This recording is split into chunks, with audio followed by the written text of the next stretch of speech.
Hello guys, and welcome to the Blu-Review. Today we're talking about The Professionals from Sony Home Entertainment. Right. I don't know what it is about westerns, but they tend to fare the best in high definition. I don't know if it's because a lot of them are shot outside in the bright sun, so that means they have to use a certain type of film stock, or maybe certain types of lenses, or maybe even certain types of filters. Whatever it is, westerns tend to look the best.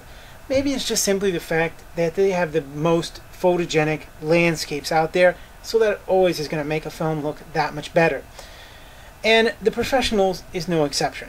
The basic story is these four guys, Burt Lancaster, Lee Marvin, Robert Ryan, and Woody Strode, are hired by Ralph Bellamy, who's this rich rancher, and he's all like, hey, this big Mexican sumbitch, who's played by Jack Palance, who you guys know from City Slickers and Batman, and you know Ralph Bellamy because he was one of the two rich dudes in Trading Places, which you get to see in Jamie Lee Curtis's tits, and that's always a nice reason to watch the movie, even though it's one of Eddie Murphy's funnier films. Anyways, that's sort of detracting from this film, but anyways, Ralph Bellamy is in it, and he's like, hey, this big Mexican sumbitch stole my woman, who is Claudia Cardinale, and he's like, hey, I want you guys to tear ass through Mexico and bring the bitch back. And they're like, hey, we'll do it for $10,000. And the guy goes, oh, because I was going to pay $100,000 in ransom, but if I can get her back for $40,000, that's a hell of a deal.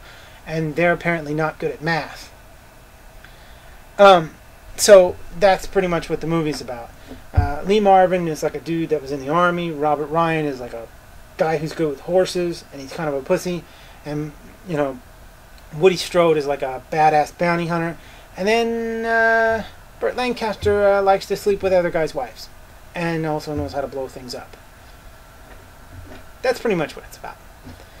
Anyways, long story short, it's a really good movie, and it's an above-average transfer.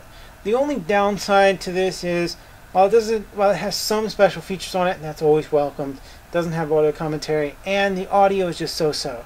You gotta understand this was made in 1966. It probably wasn't something where they were just, throwing out, stereophonic soundtracks to it. But the soundtrack sounds pretty nice. And overall, I thought it was a decent audio track. Not the greatest. Not something that's going to knock your surround system out the wall. Not a lot of rear action going on, but decent. And I really like this one a lot. And I really recommend The Professionals. Go check it out on Blu-Ray from Sony Home Entertainment. Peace, motherfuckers.